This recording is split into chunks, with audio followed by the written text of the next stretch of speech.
the world has been in a depression since 2007 and will remain so for an indefinite period of time. And when you say that, people are, wait a second, we know the definition of a recession, the technical definition of a recession is 2 consecutive quarters of declining GDP, rising unemployment. There's a few other bells and whistles. There's a little bit of subjectivity to it.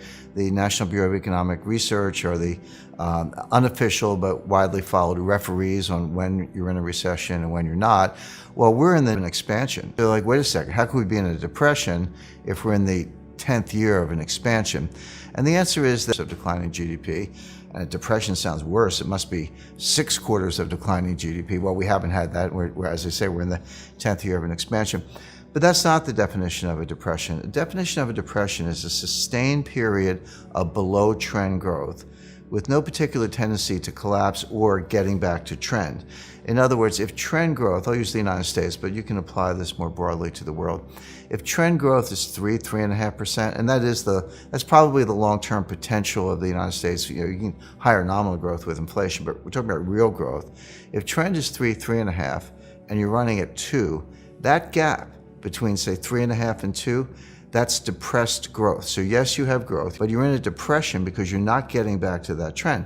And people say, well, 2%, 3%, it's 1 percentage point, who cares? No, that gap is huge. And because of the compounding effect, think of it as a wedge, that wedge gets bigger. So we're 10 years out, we've left $5 trillion of potential growth on the table. That's the output gap or the growth gap, the difference between depressed growth and trend growth. That's how much wealth has been lost because of this depressed growth. By the way, that definition I gave, a sustained period of below trend growth, that's not my definition. John Maynard Keynes came up with that definition in the 1930s. It was good enough for him, it's good enough for me. I think it's accurate, but being objective, using the numbers I mentioned, we're in a depression.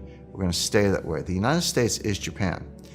Japan had the famous lost decade. Well, the lost decade was 20 years ago. Started in 1990 through 2000. The United States has had a lost decade from 2007 to now. If something doesn't change, either in terms of policy or a collapse, something gets worse. But absent that, we're going to remain in this kind of punk 2% growth as far as the eye can see. People say, oh, well, the headwinds, demographic, technological, productivity, psychological, et cetera, haven't changed, and there's no reason to expect they'll change.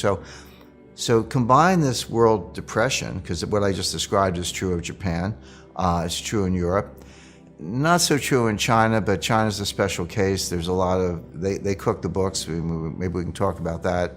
Their 7-8% growth that they've been printing, cut that in half because 45% of that growth is infrastructure, most of which is wasted. So if you apply generally accepted accounting principles and made them write off all that wasted investment, they'd be a lot lower than it appears. But the whole world is caught in this trap. Meanwhile, debt is going up faster than the growth. Is debt good or bad? Well, it depends. Debt can be good if you can afford it, if you can pay it off, and you can use it for productive purposes.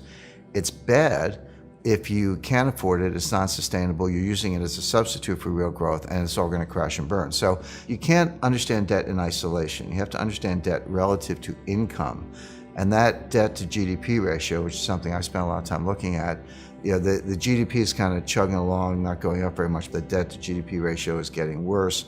It looks like we're heading for a global debt crisis. Not quite there yet, but it could happen sooner than later. My baseline scenario for the Fed is straightforward. They're going to tighten unless one of 3 pause factors applies. The pause factors are disorderly decline in stock markets, employment starts to go down, basically we lose jobs, unemployment's going up, or the third one, disinflation or deflation spins out of control.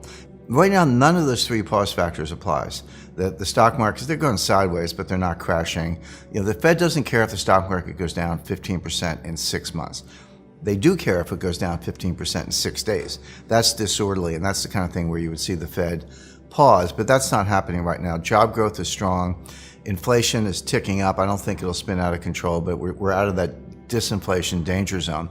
So none of the 3 pause factors applies. Therefore, you should expect the Fed to just keep raising. But the Fed, there's no doubt that the Fed is over tightening because In addition to trying to get interest rates back to normal, they're also reducing the balance sheet. They're trying to normalize the balance sheet. But now the Fed has a dilemma, which is what are they going to do if the U.S. economy goes into a recession? As I said, we're in the 10th year of an expansion.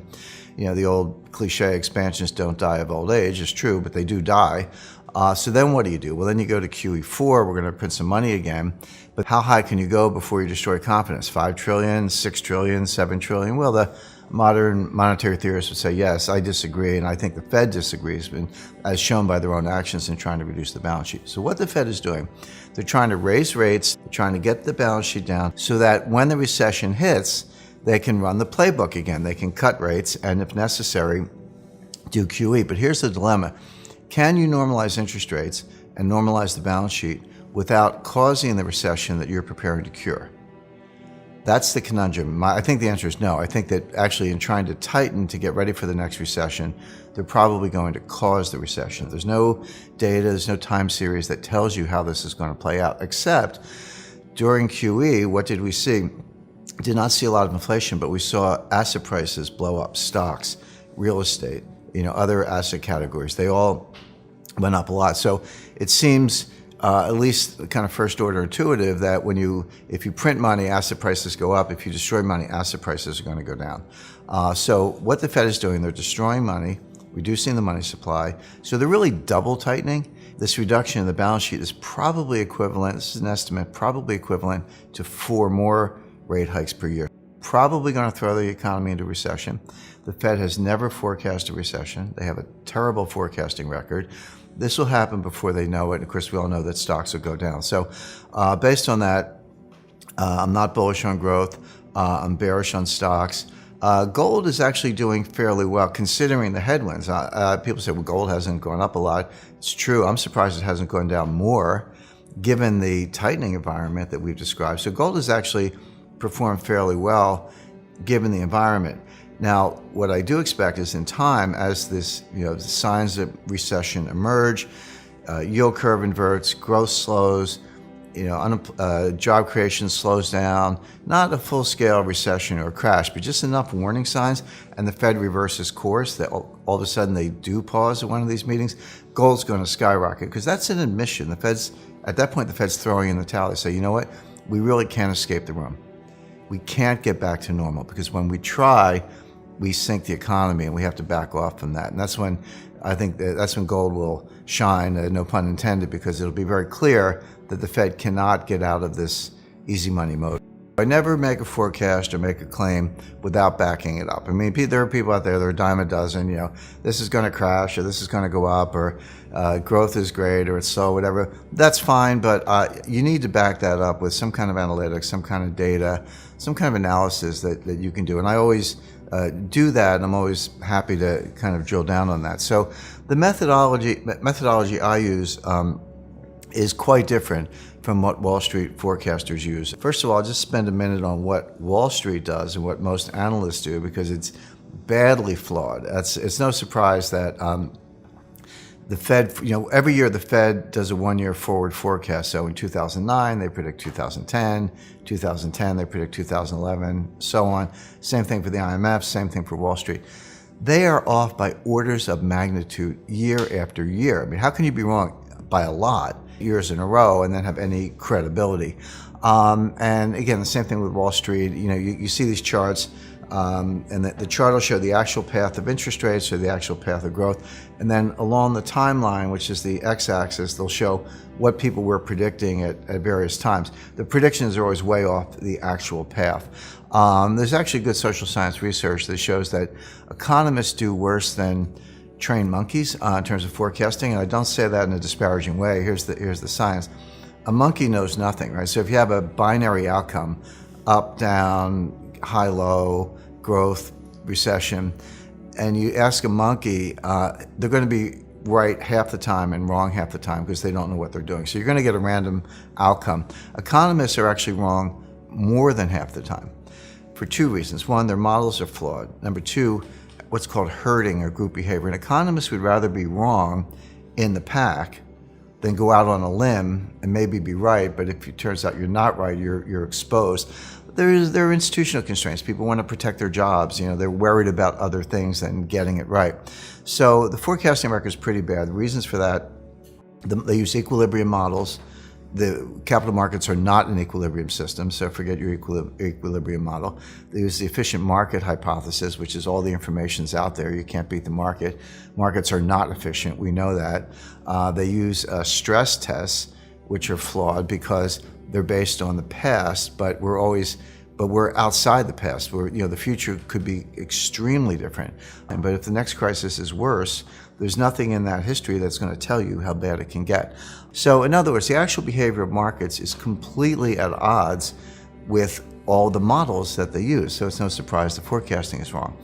Business cycles, recessions, depressions, and that's conventional economic analysis. My definition of depression is not exactly conventional, but that's really thinking in terms of growth, trend growth, below trend growth, business cycles, etc. Collapse or financial panic is something different. A financial panic is not the same as a recession or a turn in the business cycle. They can go together, but they don't have to. So, people think, well, gee, in 2008, we learned our lesson. We got debt under control, we got derivatives under control. No, debt is much higher. Debt to GDP ratios are much worse. Total notional value, gross notional value of derivatives is much higher. Now, people look at the BIS statistics and say, well, the banks actually, gross notional value of derivatives has been going down, which it has, but that's misleading because they're taking a lot of that, moving it over to clearinghouses.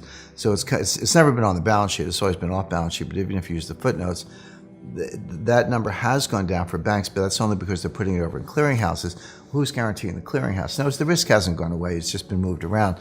So given those metrics, debt, derivatives, and other indicia, concentration, the fact that the 5 largest banks in America have a higher percentage of total banking assets than they did in 2008, so there's more concentration.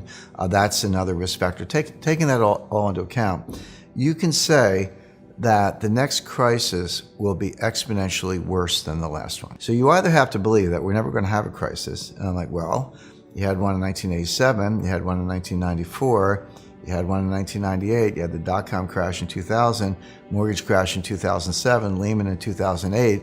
Don't tell me these things don't happen. They happen every 5, 6, 7 years. Doesn't mean it happens tomorrow, but nobody should be surprised if it does. So the point is, this crisis is coming because they always come, and it'll be exponentially worse because of the scaling metrics I mentioned. Who's ready for that? Well, the central banks aren't ready. In 1998, Wall Street bailed out a hedge fund, long-term capital. In 2008, the central banks bailed out Wall Street, Lehman, but Morgan Stanley was ready to fail, Goldman was ready to fail, etc. Sooner than later, who's going to bail out the central banks? The problem has never gone away. We just get bigger bailouts at a higher level.